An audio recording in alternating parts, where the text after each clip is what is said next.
Hello, good evening dear friends. तो चलिए हम लोग आगे बढ़ते हैं। Economics sorry ecology and environment का नेक्स्ट लेक्चर पे। तो दो लेक्चर पहले हम लोग देख चुके हैं। नेक्स्ट आपका तो पहला लेक्चर जो था आपका वो इंट्रोडक्शन था। दूसरे लेक्चर में आपने कंपोनेंट्स ऑफ एनवायरनमेंट के बारे में जाना था और relationship of human with environment, मानव का प्रकृति के साथ संबंध। तो मानव का प्रकृति के साथ जो संबंध है इस समय वो फोर्थ स्टेज में है, चौथे चरण में है। पहले चरण में जो मानव प्रकृति का संबंध था तो मानव जो है प्रकृति के एक घटक के रूप में था एज ए कंपोनेंट। जैसे कि एग्जांपल में हम सकते हैं आदि मानव, प्रिमिटिव मैन। सेकेंड स्टेज में जो ह्यूमन था उसका प्रकृति के साथ एक सह संबंध हो गया था। जैसे कि जब मानव ने कृषि की शुरुआत की तो वो मानव का प्रकृति के साथ में एक सह संबंध था। थर्ड स्टेज में मानव प्रकृति पे डोमिनेट हो गया था, वो चेंजर हो गया था, प्रकृति को अपने हिसाब से चेंज करने लगा था। जैसे कि हम उसमें ले सकते हैं हड़प्पा सिविलाइजेशन को, आपने हिस्ट्री में पढ़ा होगा हड़प्पा सभ्यता के बारे में, जिसे इंडस वैली सिविलाइजेशन भी कहते हैं। ठीक है, तो ये था आपका। और जो फोर्थ स्टेज आपकी है वो है आज की स्टेज। आज का मानव जो है टेक्निकल मानव, तकनीकी मानव है। और तकनीकी मानव क्या है, ये एक डिस्ट्रॉयर है, प्रकृति का डिस्ट्रॉयर है, नेचर का विध्वंस करता है। और इसका प्रकृति के साथ में एनिमी रिलेशन है, शत्रुतापूर्ण संबंध है। तो अभी तक आपने इस चीज को जाना था। तुम इन्वायरमेंट क्यों पढ़ते हैं, इन्वायरमेंट पढ़ने की हमें आवश्यकता है, ये सब्जेक्ट क्यों पढ़ी? तो जाहिर सी बात है, मानव जो है प्रकृति को नष्ट कर रहा है, इन्वायरमेंट को जो एटमॉस्फेयर है उसको प्रदूषित कर रहा है। इन्वायरमेंट में कैसे प्रदूषण हो रहा है? क्योंकि मानव विभिन्न प्रकार की औद्योगिक गतिविधियां कर रहा है, जंगलों को खत्म कर रहा है ना। औद्योगिक गतिविधियां में क्या होता है, मशीनें चलती हैं, गाड़ियां चलती हैं, जिससे CO2 का उत्सर्जन होता है। और इससे क्या होता है, एटमॉस्फेयर क्या होता है, वो आपका खराब होता है। तो आज का हमारा यही टॉपिक भी है कि एमिशन ऑफ CO2 का उत्सर्जन, CO2 उत्सर्जन का पृथ्वी पर या मानव के जीवन पर क्या प्रभाव पड़ता है, या मानव के जीवन से CO2 का जो है उसका क्या ताल्लुक है। तो आइए हम जानते हैं। तो जैसा कि आप जानते हैं कि जब पृथ्वी की उत्पत्ति हुई थी उस समय पृथ्वी पे जीवन नहीं था। धीरे धीरे बाद में वो दशाएं जनरेट हुई, उत्पन्न हुई कि पृथ्वी पे जीवन हो सके। ठीक है, लेकिन इसके अलावा आप ये चीज भी जानते होंगे कि हम जीने के लिए हमारे लिए सबसे पहले आवश्यक जो चीज है वो है O2, यानी कि ऑक्सीजन, है ना। बिना ऑक्सीजन के हम जीवित नहीं रह सकते। फिर उसके बाद में क्या है, आपका H2O भी है, वाटर भी है ना। तो ऑक्सीजन है यानी कि हवा जिसे कहते हैं, पानी है, और फिर उसके बाद में हम कुछ खाने के लिए हमें चाहिए होता है।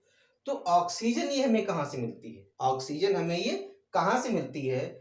तो आपको पता है, जो पौधे होते हैं, जो पौधे होते हैं वो क्या करते हैं, फोटोसिंथेसिस करते हैं। क्या करते हैं? फोटो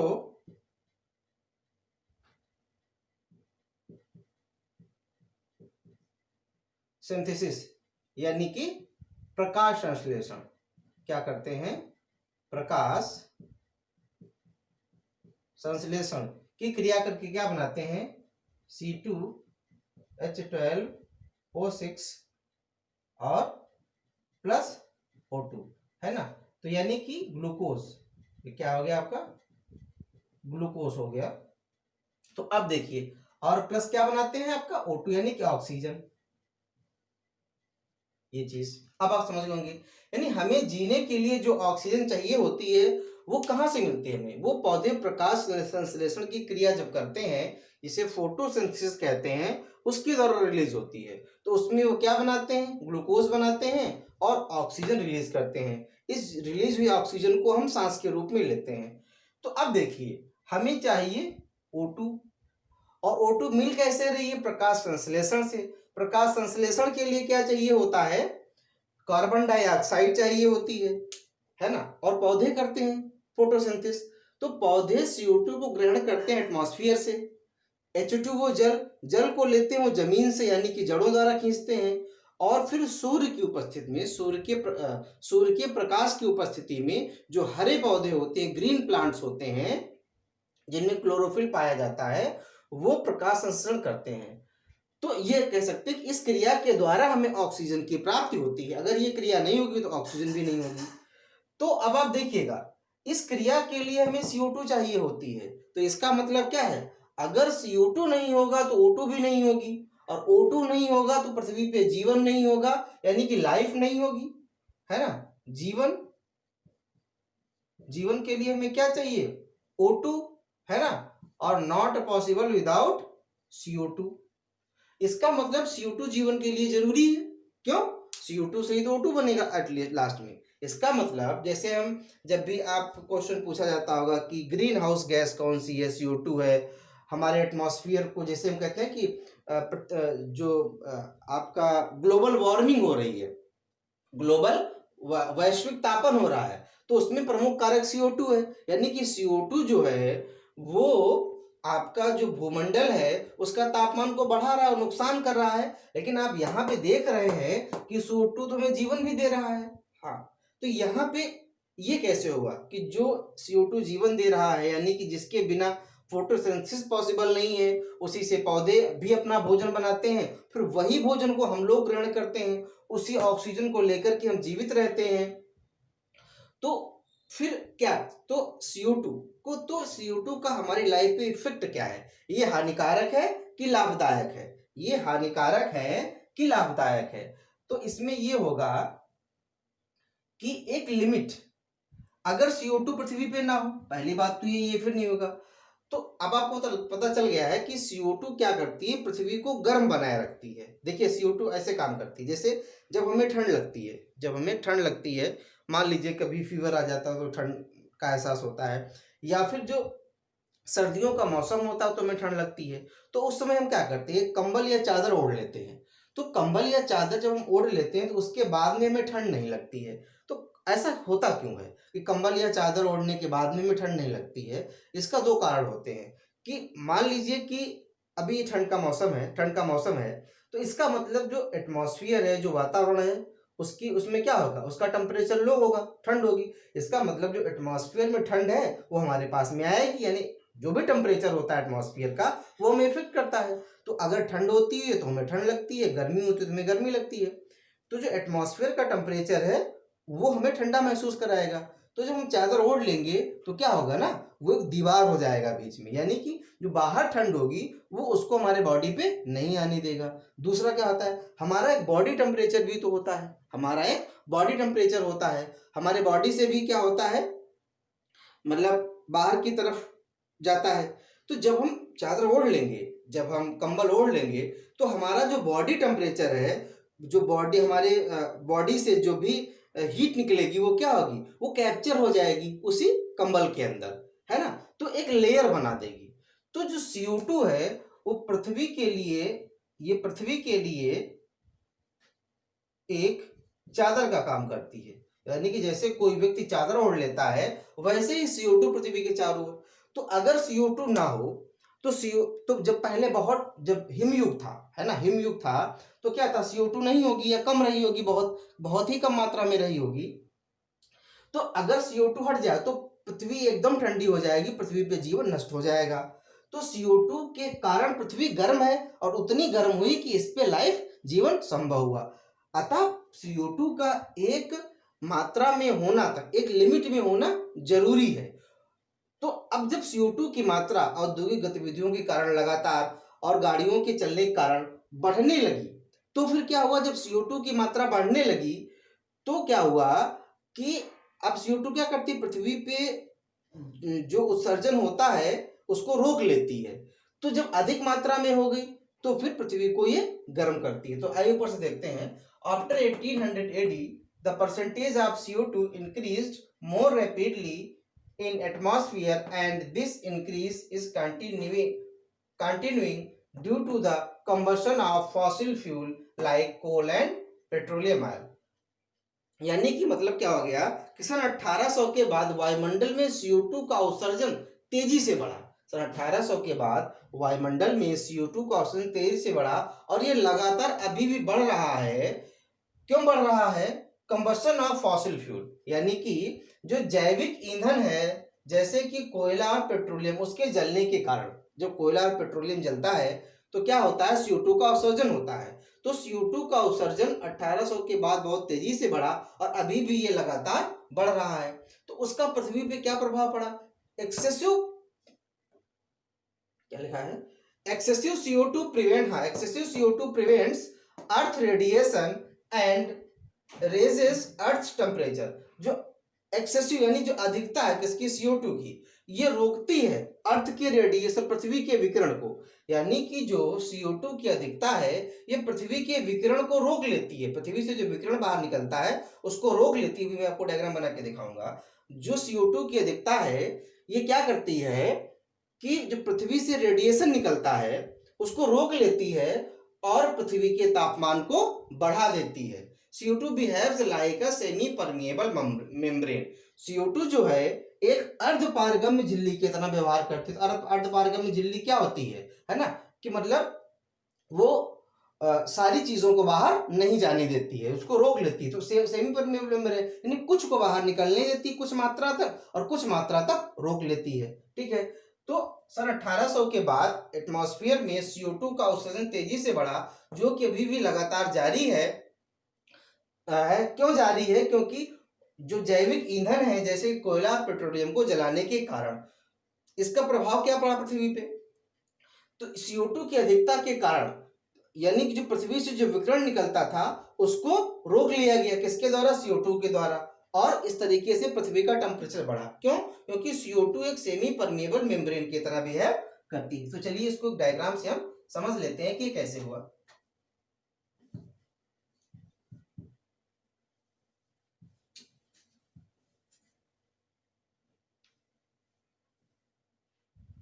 देखिए, मान लेते हैं कि यहाँ पे ये आपका सन है,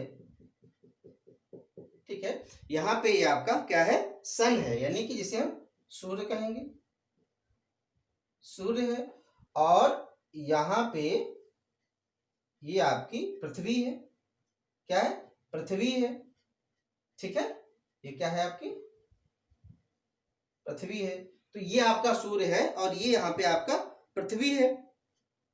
तो सूर्य से तरंगे, किरणें पृथ्वी की तरफ आती हैं। सूर्य से जो किरणें निकलती हैं, यानी कि जो धूप होती है, किरणें होती हैं, पृथ्वी पर आती हैं, है ना। तो सूर्य से जो आने वाली किरणें होती हैं ये होती हैं शॉर्ट वेव्स। ये क्या होती हैं, शॉर्ट वेव्स, यानी कि इन्हें कहेंगे हम लघु तरंगे। क्या कहेंगे हम, लघु तरंगे। तो सूर्य से पृथ्वी की तरफ कैसी तरंगे आती हैं, लघु तरंगे आती हैं। ठीक है, तो चलो इसको बाहर लिखते हैं, ये आपका पृथ्वी हो गया। तो सूर्य से पृथ्वी की तरफ लघु तरंगे आती हैं और पृथ्वी के टेम्परेचर को बढ़ाती हैं। क्या करती हैं, पृथ्वी क्या होती है, फिर गर्म होती है। पृथ्वी क्या होती है, गर्म होती है। ठीक है भाई, सूर्य की किरणें आती हैं लघु तरंग के रूप में तो पृथ्वी गर्म होती है। और जब पृथ्वी गर्म होती है तो पृथ्वी से पार्थिव विकिरण, और नीचे लिख देते हैं,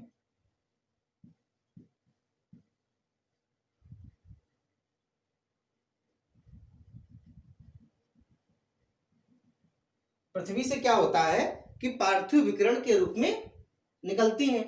ठीक है, अब पृथ्वी से जो गर्मी है ये ऐसे ऊपर जाती है, ऐसे इस तरीके से ऊपर ऐसे जाती है ऐसे। लेकिन क्या होता है, ये चारों ओर जो आप लेयर देख रहे हैं तो ये पृथ्वी के चारों ओर CO2 की लेयर बन जाती है, CO2 की बहुत अधिकता के कारण। तो क्या होता है, जब अधिकता हो जाती है तो ये CO2 की लेयर आपको जो डॉटेड दिखाई दे रही है ये पृथ्वी से निकलने वाले पार्थिव विकिरण को रोक लेती है, यानी कि एक चादर की तरह ढक लेती है, एक कंबल की तरह ढक लेती है। तो इससे क्या होता है कि जैसे पृथ्वी अब दिन में टेम्परेचर, सूर्य चमकता है तो रात में पृथ्वी ठंडी होती, कुछ ठंडी होती है। ठंडी किसके द्वारा, पार्थिव विकिरण के द्वारा। लेकिन उस पार्थिव विकिरण को CO2 पृथ्वी की सतह से बाहर जाने नहीं देता और उसको रोक लेता है, जिससे क्या होता है, आपका टेम्परेचर बढ़ जाता है। जिससे क्या होता है, आपका टेम्परेचर बढ़ जाता है। ये क्या है, जैसे आपकी पृथ्वी की सतह हो गई, ये क्या है, आपकी पृथ्वी की सतह, है ना। और ये आपका एटमॉस्फेयर है जैसे, एटमॉस्फेयर, है ना। तो एटमॉस्फेयर क्या हो जाएगा, जब ये जो विकिरण है ये जाएगा और ये अंदर आ जाएगा फिर, तो एटमॉस्फेयर क्या हो जाएगा, गर्म हो जाएगा। तो इस तरीके से जो है क्या होता है, ये होता है। तो जो आपकी जो लघु तरंगे होती हैं, इनकी तरंग दैर्घ्य जो होती है, इनकी तरंग दैर्घ्य जो होती है वो अधिक होती है। जो लघु तरंगे होती हैं पृथ्वी की तरफ शॉर्ट वेव जाती हैं, इनकी तरंग दैर्घ्य क्या होती है, आपकी अधिक होती है। तो आप समझ गए होंगे कि किस तरीके से पृथ्वी इफेक्ट करती है। ये सूर्य है, सूर्य से शॉर्ट वेव्स लघु तरंगों के रूप में जिनकी तरंग दैर्घ्य अधिक होती है ये पृथ्वी पे आती है, जिससे पृथ्वी गर्म होती है। फिर क्या होता है, रात में जब सूर्य नहीं चमकता है तो पृथ्वी से पार्थिव विकिरण निकलता है, यानी कि पृथ्वी से टेम्परेचर बाहर की तरफ जाता है। तो बाहर की तरफ जाता है तो अगर इसको कोई रोकने वाला ना हो तो ये चला जाएगा। तो इसको रोकने के लिए पृथ्वी के चारों तरफ जो CO2 है उसकी मेम्ब्रेन एक बन गई है।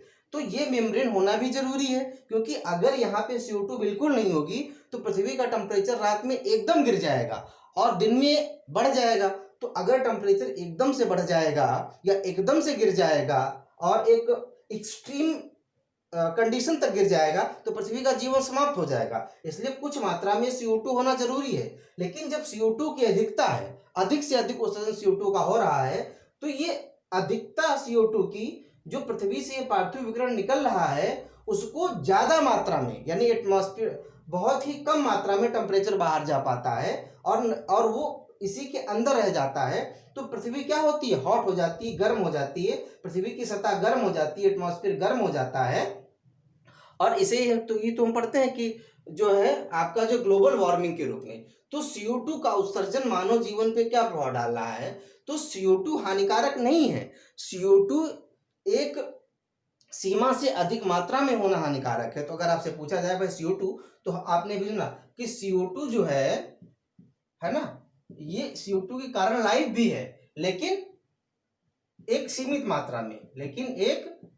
मात्रा में, क्योंकि CO2 नहीं होगी तो पृथ्वी एकदम ठंडी हो जाएगी, है ना। और दूसरी बात क्या है, CO2 नहीं होगी तो फोटोसिंथेसिस भी नहीं होगी, तो ना तो हमारे लिए ऑक्सीजन बनेगी और ना ही खाना बनेगा, ठीक है।